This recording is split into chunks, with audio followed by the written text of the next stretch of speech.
Hello दोस्तों, मैं विनय आनंद, आपका इन्फो दोस्त, आप सबका स्वागत करता हूं। दोस्तों, आज के इस सीरीज में मैं आपके लिए लेकर आया हूं लाइब्रेरी साइंस के प्रीवियस ईयर के क्वेश्चंस को लेकर आया हूं। और आज ये सीरीज का पार्ट 3 है और इसमें मैं आपके लिए असर्शन और रीजंस के क्वेश्चंस को लेकर आया हूं।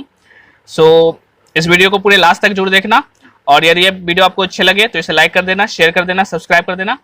तो चलिए शुरू करते हैं बिना देर किए। तो दोस्तों, हमारा पहला क्वेश्चन है कि formulation of research hypothesis employs. जब हम लोग रिसर्च करते हैं उस रिसर्च में हम लोग एक हाइपोथेसिस क्रिएट करते हैं, एक अवधारणा क्रिएट करते हैं। वो अवधारणा किस चीज को बताता है? ओके, तो ये क्या creating a legal basis for research, research के लिए एक लीगैलिटी को दिखाता है। Enunciation of postulates, enumeration of canons, formation of tentative generalization. तो दोस्तों, हाइपोथेसिस हम लोग क्यों बनाते हैं? तो हाइपोथेसिस बनाने का, अवधारणा बनाने का यह मकसद होता है कि हम किसी भी टॉपिक को, किसी भी चीज को हम क्या करते हैं, जनरलाइज करके चलते हैं कि हाँ कि ऐसा कोई चीज होगा।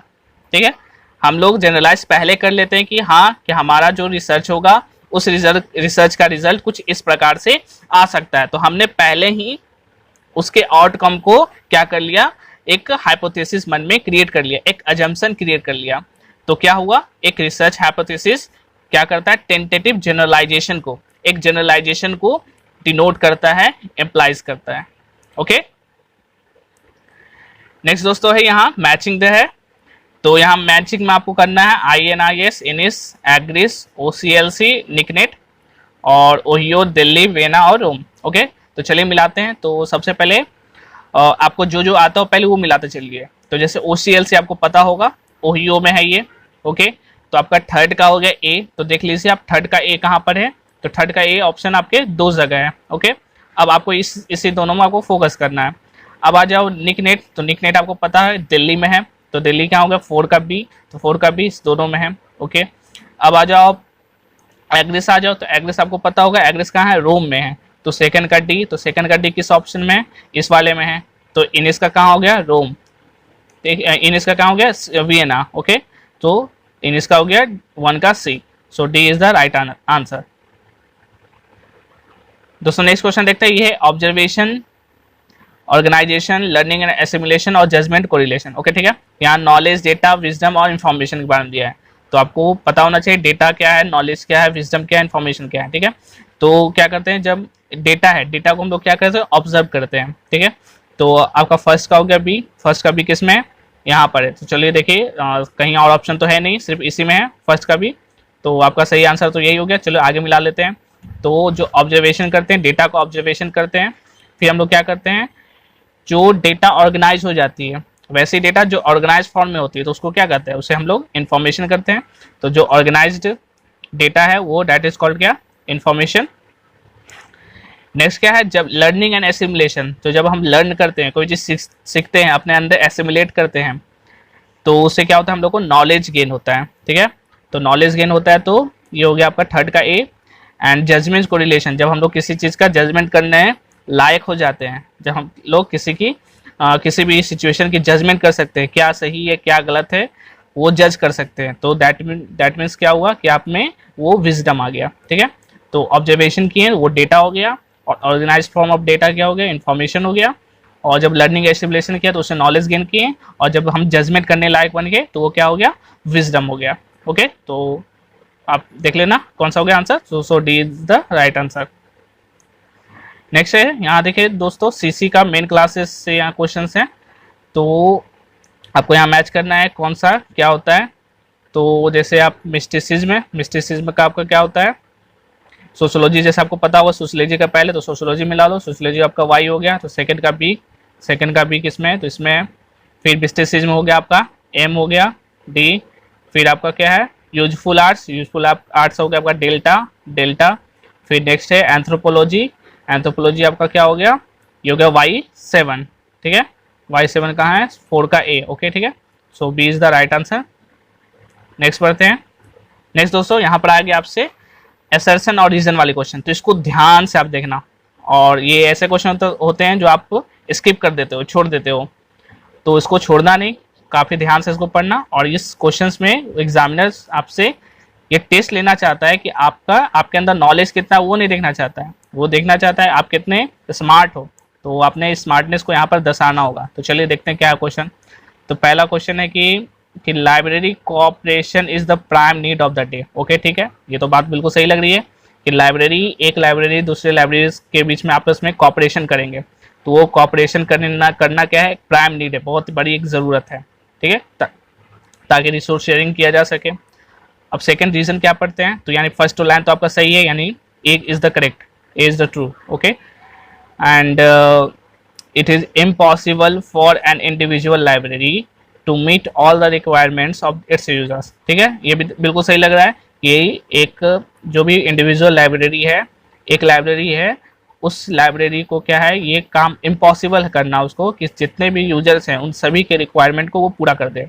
ठीक है, लाइब्रेरी हर एक इंसान की, हर एक यूज़र की रिक्वायरमेंट को पूरा नहीं कर सकता। ठीक है, तो ये भी बात सही है, यानी बी भी, ये जो रीज़न है वो भी सही है, यानी जो पहला असर्शन ए है वो भी सही है और जो दूसरा रीज़न है वो आर सही है। ठीक है, तो दोनों सही है। अब देखना है कि क्या आर ए का सही एक्सप्लेनेशन है कि नहीं। ठीक है, तो देखिए पहला क्या करा था वहाँ कि वो प्राइम नीड है, लाइब्रेरी कोऑपरेशन करना प्राइम नीड है, और दूसरा में कर रहा है कि लेकिन सबकी ज़रूरत को पूरा कर पाना मुश्किल है।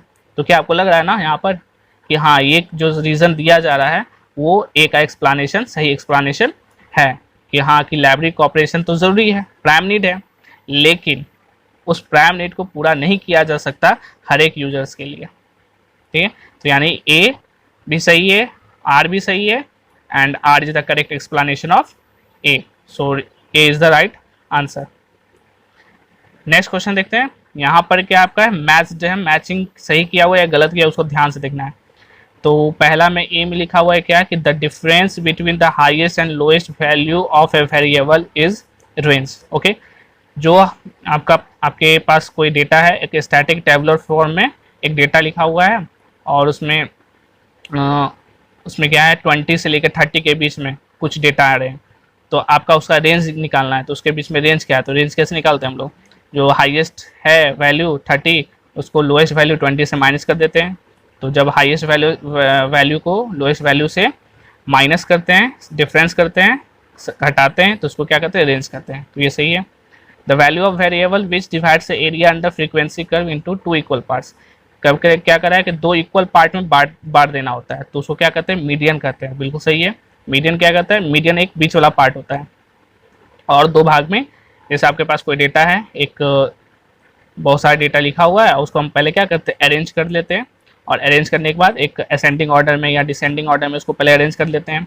फिर उसमें क्या आप देखते हैं कि वो सम नंबर है, सम संख्या है, इवन नंबर है या ऑड नंबर है। फिर उस हिसाब से हम लोग क्या होता है, फॉर्मूला लगाते हैं मीडियन का। तो ये आपका तो मीडियन सही है कि हाँ, वो क्या करते हैं, 2 भाग में डिवाइड कर देते हैं, एक सम में, एक विषम में, ऑड में, इवन में।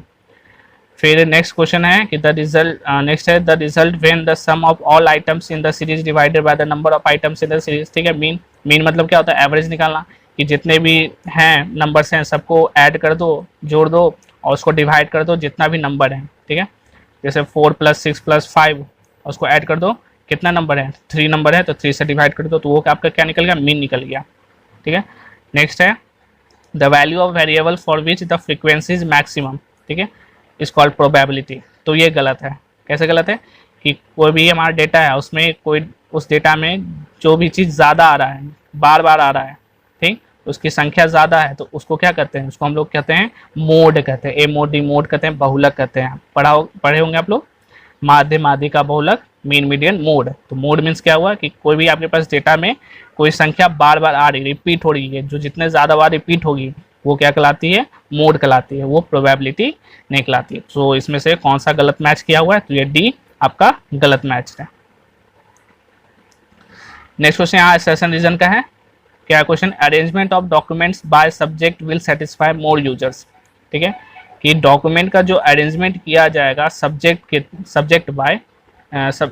वाइज किया जाएगा, तो वो क्या होगा, यूजर को ज़्यादा सेटिस्फाई करेगा, क्योंकि सब्जेक्ट वाइज रहेगा। एक जगह लाइब्रेरी साइंस की बुक है, वहाँ जाके वो सारी बुक को देख सकता है। ठीक है, अब दूसरा रीज़न क्या दे रहा है कि many users search for document bye title. तो ये भी बात सही है कि अधिकतर जो यूजर्स होते हैं वो टाइटल से सर्च करते हैं बुक को, ठीक है। तो ए भी सही है, आर भी सही है। अब देखना है कि एक्सप्लेनेशन सही है कि नहीं।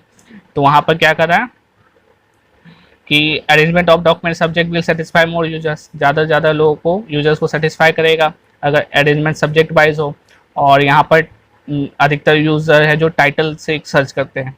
तो यहाँ पर क्या हो रहा है, कोई भी रिलेशन ऐसा दिख नहीं रहा है, ठीक है। सो यहाँ पर क्या है कि ए तो सही है, आर भी सही, लेकिन आर क्या है, सही एक्सप्लेनेशन ए का नहीं है। So A is the right answer. Next question है कि a special library serve a specialist client. Okay, ठीक है। एक स्पेशल लाइब्रेरी होता है वो स्पेशल लोगों के लिए ही सर्व करता है, उसकी सेवा करता है, ठीक है। अब रीजन क्या दे रहा है, the collection of special library is relatively narrow in scope, ठीक है। तो ये भी सही है कि the collection of special library is relative narrow in scope. जो स्पेशल लाइब्रेरी होगा तो वो में क्या होगा, सिर्फ स्पेशल टाइप का बुक है। अगर वो स्पेशल लाइब्रेरी क्या है, किसी मेडिकल के फील्ड का है तो सिर्फ मेडिकल का उसमें बुक होगा। अब मेडिकल में भी सिर्फ क्या होगा, अगर मान लो ब्रेन का है तो सिर्फ उसमें ब्रेन का ही बुक होगा। यानी वो स्पेशल लाइब्रेरी क्या होते जाएगा, धीरे धीरे नैरो होता चला जाएगा। जिस प्रकार के रिक्वायरमेंट है उस हिसाब से वहाँ पर बुक्स के कलेक्शन वहाँ पर होंगे, तो क्या होगा, नैरो हो जाएगा, ठीक है। तो यानी ए भी सही है और ये आर भी सही है। अब देखना है करेक्ट एक्सप्लेनेशन है कि नहीं, तो बिल्कुल है। तो स्पेशल लाइब्रेरी जो है स्पेशल लोगों के लिए सर्व करता है और उसका जो स्पेशल लाइब्रेरी का जो कलेक्शन है वो क्या होता है, रिलेटिवली नैरो होता चला जाता है। सो तो both A and R is true and R is the correct explanation of A. So A is the right answer. Next question है copyright act safeguards the interest of the author, ठीक है। तो जो copyright act है वो क्या करता है, ऑथर के इंटरेस्ट को सेव करता है, ठीक है। ऑथर है, ऑथर के जो इंटरेस्ट है उसको सेव करने का, उसको बचाने का जो एक्ट है वो कॉपीराइट है, ठीक है। फिर नेक्स्ट है this act is essential to maximise the circulation of the document. तो क्या ये जो एक्ट है वो डॉक्यूमेंट के सर्कुलेशन से कुछ रिलेशन इसका है, तो बिल्कुल नहीं। डॉक्यूमेंट से रिलेशन, तो डॉक्यूमेंट के सर्कुलेशन से तो कॉपीराइट का कोई रिलेशन है नहीं। तो ए तो सही है बट आर यहाँ पर गलत है। तो क्या हो गया आपका ऑप्शन, क्या है, A is true but R is false. Next है यहाँ पर अब अरेंजमेंट करना है ईयर ऑफ पब्लिकेशन से कोलन क्लासिफिकेशन तो करो। 1933 में आपका कोलन क्लासिफिकेशन आया, 1876 में आपका DDC आया, बिब्लियोग्राफिक क्लासिफिकेशन 1935 आया, सब्जेक्ट क्लासिफिकेशन आपका 1904 में आया। तो आप मैच कर लो कौन सा होगा पहले। तो सबसे पहले तो आपका DDC आ गया, सेकेंड नंबर वेज, हाँ सेकेंड नंबर यहाँ। फिर सब्जेक्ट क्लासिफिकेशन 1904, फिर आपका आ गया बिब्लियोग्राफिकल क्लासिफिकेशन आपका हो गया 1935 एंड सब ये कोलन क्लासिफिकेशन 1930, ठीक है, हो गया 1876। फिर नेक्स्ट आपका हो गया सब्जेक्ट क्लासिफिकेशन 1904, फिर हो गया 1933 कोलन क्लासिफिकेशन और 1935 बिब्लियोग्राफिकल क्लासिफिकेशन, ठीक है। नेक्स्ट क्वेश्चन आपका यहाँ पे इसे ऑर्डर में इसको अरेंज करना है। तो पहले आपका हो गया क्या, इंस्डॉक हो गया आपका 1952 में, DRTC हो गया आपका कब 1962 में, नैस्डॉक हो गया 1970 में और ट्रिपल RLF हो गया आपका 1972 में। So C is the right answer. Next question आपका है, इसको अरेंज करना है। तो पहले जो सबसे छोटा हो गया आपका कौन सा हो गया इसमें से, किलोबाइट हो गया छोटा, ठीक है, सेकेंड नंबर। फिर आपका हो गया मेगाबाइट हो गया, फिर उसके बाद हो गया क्या गीगाबाइट हो गया और नेक्स्ट आपका हो गया टेराबाइट हो गया, ओके। फिर यहाँ नेक्स्ट अरेंज करना है। तो आपका हो गया ALA आपका पता है 1876 है, तो 1876 आपका देख लो सी नंबर। फिर आपका हो गया एस्लिप हो गया 1924 हो गया, फिर आपका इफ्ला हो गया 1927 हो गया और ILA हो गया आपका 1933 हो गया 33, ठीक है। नेक्स्ट यहाँ पर कमिटीज़ को करना है, मैच करना है। तो आपका हो गया पहले ये आपका हो गया कोठारी, ये राधा कृष्ण कमेटी हो गया जो कि 1948 में आया। फिर आपका मुदालियर हो गया 1953 में या 52 में आया था, ठीक है। फिर आप देख लेना, उसके बाद आपका कोठारी आ गया और उसके बाद फिर आपका आ गया रॉय कमिटी आ गया। ठीक है, आप इसको डेट को देख लेना।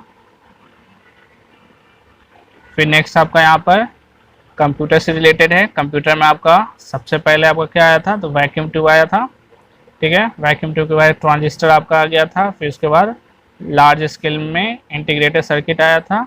और उसके बाद नेक्स्ट आया था very large scale integrated circuit आया था। सो थैंक यू दोस्तों, ये वीडियो आपको अच्छा लगा हो तो इसे लाइक करें, शेयर करें, सब्सक्राइब करें। और नेक्स्ट वाली वीडियो मैं आपके लिए 2019 वाले क्वेश्चंस को लेके सोच रहा हूँ आने के लिए। ठीक है, तो 2019 के क्वेश्चन करने से आपको ये अंदाज़ा लग जाएगा कि किस तरह के क्वेश्चन पूछे जा रहे हैं। ठीक है, तो चलिए अच्छे से तैयारी करें।